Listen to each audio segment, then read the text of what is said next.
Boa tarde, turminha do 7º ano. Como é que vocês estão? Espero que todos com saúde, muita paz, tá certo? Que nosso Senhor Jesus proteja a gente, dê uma boa tarde iluminada para nós e a nossa família. A gente vai começar agora mais uma aula de geografia, tá certo? E eu vou apresentar para vocês o assunto de hoje. Na nossa aula de geografia de hoje, a gente vai ver sobre a região sudeste, tá certo? Sobre a região sudeste. Olha só o que é que tem aqui, a gente vai conhecer um pouquinho da região sudeste, que é uma das regiões do Brasil. Vocês sabem que nós temos a região norte, a região nordeste, da qual a gente faz parte, né? O Ceará está incluído, Aracati por consequência. Temos a região sudeste, que é essa que a gente vai falar hoje. Temos a região centro-oeste, que é onde fica a capital do país, Brasília, e temos a região sul. Tá? São 5 regiões do Brasil. Mas hoje nós vamos falar sobre essa região especificamente, que é a região sudeste. Esse assunto está a partir da página 122 do livro didático de vocês, tá certo? E a gente vai entender alguns aspectos naturais da região sudeste. Há vários aspectos importantes que auxiliam a compreender a formação e a transformação da paisagem do Sudeste, como clima, vegetação e hidrografia. Tá? A região Sudeste é formada por 4 estados, que somam aproximadamente 925 mil quilômetros quadrados. Essa região corresponde a 11% do território brasileiro. Então, gente, quais são esses 4 estados que compõem a região sudeste? Nós vamos ter as maiores economias do Brasil nessa região sudeste. Nós vamos ter o estado de São Paulo, o estado do Rio de Janeiro, o estado do Espírito Santo e o estado de Minas Gerais, tá bom?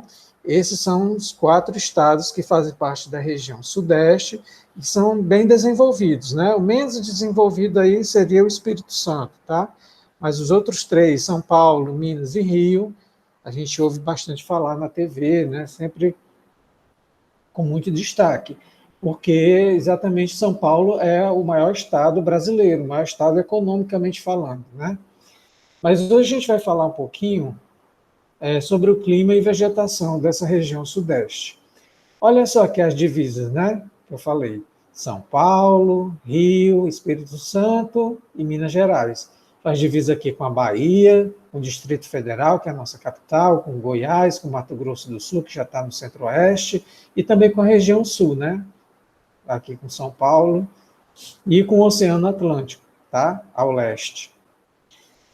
Então, conforme nós podemos observar nesse mapa aqui, o clima predominante na região sudeste é o tropical, clima tropical, olha só, em amarelo aqui, clima tropical. Ele é caracterizado por verões quentes e chuvosos e invernos secos com temperaturas mais amenas. Em razão do relevo acidentado, os morros e serras próximos ao litoral bloqueiam a umidade trazida pelos ventos oceânicos, provocando chuvas constantes nas áreas costeiras, na porção leste dessa região. Né? Seria esse clima tropical úmido aqui, ó, que a gente vê no Espírito Santo, no Rio de Janeiro, tá certo?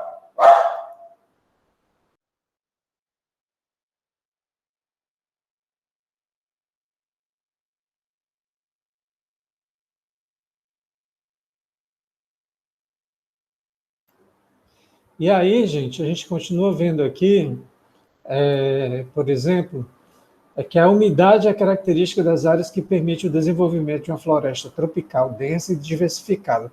Vamos ver aqui os outros climas que predominam na região, né? Nós vamos ter o clima semiárido aqui no norte de Minas Gerais, que vai ser o clima que predomina no Nordeste, inclusive aqui no Ceará, tá? O Ceará também tem esse clima semiárido. E esse clima que é caracterizado por áreas secas, né? Pouca chuva, a vegetação bem rala, que a gente tem aqui no Ceará, ela consegue chegar até aqui o norte de Minas Gerais, né? Atravessa a Bahia e chega até Minas Gerais, tá? Aqui já mais para o sul, que já em São Paulo, né, no sul de São Paulo, vai pegar o clima subtropical. É porque os climas eles não vão respeitar a divisão feita pelo homem, né? Não vão respeitar essa divisão. Essa divisão aqui é feita pelo homem. Então, pegou um pedacinho aqui do Nordeste, Minas Gerais, pegou um pouquinho aqui do clima tropical úmido, né, que vem do mar, pegou um pouquinho do clima semiárido, pegou o clima subtropical aqui já mais para o sul de São Paulo, que é mais parecido com a região sul do Brasil, tá bom? Olha só a paisagem aqui, né? Essa é a vista da Serra do Mar, coberta pela Mata Atlântica no Parque Estadual da Serra de Bocaína, em São Paulo. Quando você vai pousar de avião lá em São Paulo, quando você viaja de avião, se você viajar, você vai ver isso aqui, você vai conseguir ver essa serra aqui, tá bom? No interior da região sudeste, é o predomínio de um clima com baixa umidade em alguns meses do ano. Isso dificulta o desenvolvimento de uma vegetação mais densa, exceto próximo às margens dos rios. Então, assim, como ela é longe, distante do oceano, para cá, ela vai ser mais seca, tá? Vai pegar aqui o Distrito Federal, Goiás, mas vai pegar Minas Gerais também, tá? A região sudeste com a vegetação original, ó. Floresta tropical, essa parte verde, a mata das araucárias, esse finalzinho aqui pegando o Paraná, tá? O cerrado, é lindo o cerrado, ó, pega também São Paulo, Minas Gerais, vai pelo centro-oeste. A caatinga, que é uma vegetação que a gente tem aqui no Nordeste também, ó, lá no norte de Minas Gerais, tá? A vegetação litorânea, que é essa aqui, pegando o litoral de São Paulo, Rio e Espírito Santo. E a região dos campos, e é essa região aqui, tá? Pegando aqui mais para entre Minas, Rio e São Paulo, bem na divisa dos três estados aqui. Tem serras por aqui, tá bom? Olha aqui essa paisagem aqui, parece o Cerrado, né? E é o Cerrado mesmo, é o Cerrado de São Roque de Minas, em maio de 2017. Muito bonita essa região, viu? Na página 123 do livro de vocês. O relevo e a hidrografia do Sudeste em áreas de planalto, por causa dos desníveis dos terrenos e, consequentemente, maior vazão da água, vários rios do Sudeste apresentam forte potencial hidrelétrico. Então, grandes hidrelétricas estão nessa região, tá bom? Para produzir energia. Construção de usinas em alguns pontos transformou o curso de alguns rios em represas artificiais, submergindo até mesmo algumas quedas de água. A construção de eclusas, viabilizando a conexão entre trechos em desnível, possibilitou a formação de grandes percursos navegáveis, ou seja, os rios de lá dá para você fazer o transporte de mercadorias, de pessoas, certo? Porque lá existem as hidrovias, né? Nós temos as ferrovias, que é onde anda o trem, aqui a gente quase não tem, né? Temos as rodovias, que é o que a gente mais conhece, as estradas, né, asfaltadas, e tem as hidrovias, que elas são mais usadas lá para o sul, sudeste do Brasil, também na região norte elas são bastante utilizadas, tá? Nós temos aí o rio Jaguaribe, né, aqui em Aracati, mas ela não é tão usada assim fortemente como hidrovia, né? A não ser ligando alguns pontos específicos a outros. Aí nós vamos ter como destaque o Tietê-Paraná, com aproximadamente 1,7 mil quilômetros quadrados de extensão, chegando até a Argentina e o Paraguai. Então veja que o rio é grande, viu? Vem lá da Argentina e do Paraguai e vai para São Paulo. Aí você vai ver as principais bacias, os principais rios que cortam a região sudeste, né? Especificamente São Paulo. Está aqui o Tietê, né? Quando chega na capital, ela já está bem poluído, mas aquele do Rio Paraná, né, uma das nascentes, ó, e vai se dividindo aqui em várias outras vertentes, para vários outros lugares, tá? Se espalhando pela região sudeste. E aí vocês vão ver na página 124 os vários rios do Sudeste e a bacia hidrográfica do Rio Paraná, do qual esse Tietê, que é um dos rios mais importantes, faz parte. O Rio Paraíba do Sul também é muito conhecido pela importância histórica e econômica. E lá em Minas também nós temos a nascente, né, do Rio São Francisco, tá bom? Nós temos também o Rio São Francisco que vem bater aqui no Nordeste, mas começa lá em Minas. A região Sudeste e a sua população. A região Sudeste, a evolução do crescimento, olha aqui, em milhões, né? Em 1872, havia somente 4 milhões de pessoas morando na região Sudeste. Para 2018, já são 88 milhões. São Paulo é o estado mais populoso, não só do Sudeste, como do Brasil. Tem muita gente, né? Muita gente. A população é bem maior do que aqui do Ceará, muitos estados somados aqui do Nordeste. Houve um crescimento acelerado da população, principalmente a partir da década de 50. E não foi por acaso que isso aconteceu. Isso aconteceu devido ao processo de industrialização, né? E como eu falei, São Paulo, as principais indústrias, a principal mão de obra, emprego, está tudo lá em São Paulo. Então, isso provocou um grande crescimento da região, principalmente lá em São Paulo, tá certo? Esse ritmo elevado de crescimento da economia também faz aumentar a população. A vinda de imigrantes estrangeiros para o Sudeste, a própria migração de nordestinos, né, em busca de condições melhores de vida, principalmente para São Paulo e Rio, foi muito grande, né, a partir dos anos 50, como a gente falou ali, né? Houve uma migração muito forte. Só mais recentemente é que essa onda diminuiu um pouco. E a migração interna, que era o que eu estava falando, a vinda de imigrantes de outras partes do país para essa região. Foi muito forte a ida de nordestinos, que sofriam com a seca, com a fome aqui no Nordeste e iam para lá em busca de uma vida melhor.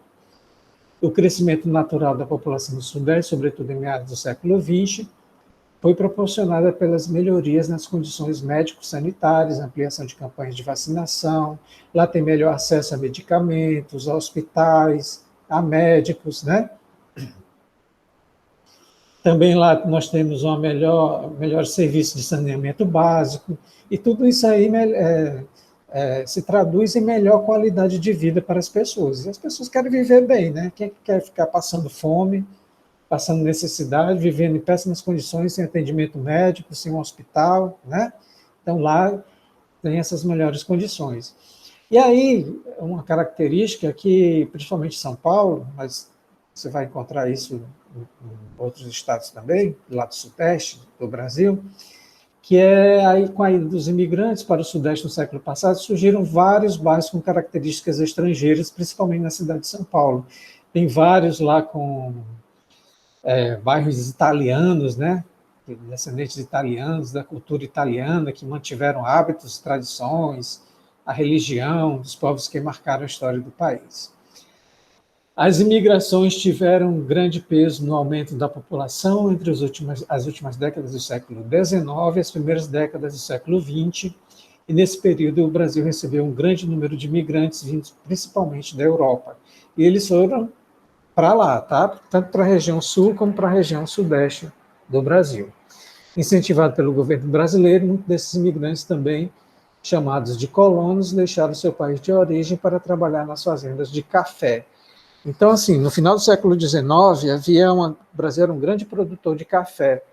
E também a gente sabe que houve o fim da escravidão, e eles precisavam da mão de obra de gente para trabalhar na lavoura de café.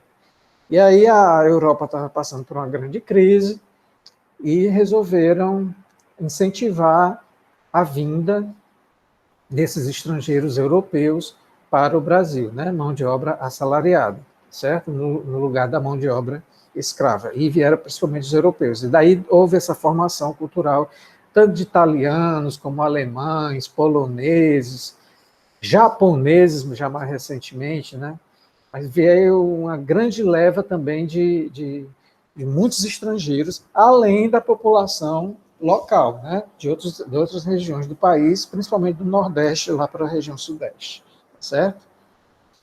Naquela época, a cafeicultura, a produção de café, estava se expandindo em direção ao Oeste Paulista, e a maior parte dos imigrantes que chegaram no Brasil nesse período destinaram-se para essa porção do território em busca de melhores condições de vida. Também a situação não estava boa na Europa naquele tempo, tá?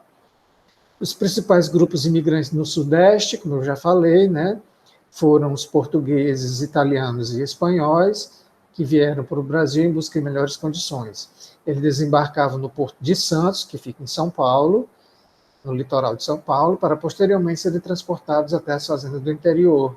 Aí, mais tarde, eu falei também, muitos japoneses vieram para essa mesma região do país. A maior parte deles chegou por volta de 1925 a 1935, quer dizer, vai fazer 100 anos da chegada de uma grande leva de japoneses aqui no Brasil. Eles, no começo, se dedicaram principalmente ao cultivo de café e depois de hortaliças, chá e arroz, que é a especialidade deles lá no Japão, né? Aqui vai mostrar uma foto do Bexiga, que é um bairro da cidade de São Paulo, com característica da cultura de imigrantes provenientes de outro país, no caso aqui os italianos, né? Foi fundado em 1870. O bairro do Bexiga representa para os imigrantes italianos um pedacinho da Itália no Brasil. É muito interessante, né, pessoal? Então, vocês veem aí a diversidade da cultura brasileira. A gente já falou dos negros, dos indígenas, e agora a gente está falando da chegada desses povos, desses outros povos estrangeiros, né, no caso os europeus e também os japoneses, para a nossa região, tá certo? Então, esse é um pouquinho da região sudeste que a gente vai mostrar na aula de hoje, tá certo? Eu espero que vocês também assistam ao vídeo que está sendo postado no grupo de vocês, tá certo? Não deixem de conferir, não deixem de fazer também a nossa atividade, certo? É isso, pessoal. Eu agradeço aqui quem chegou até aqui, tá bom?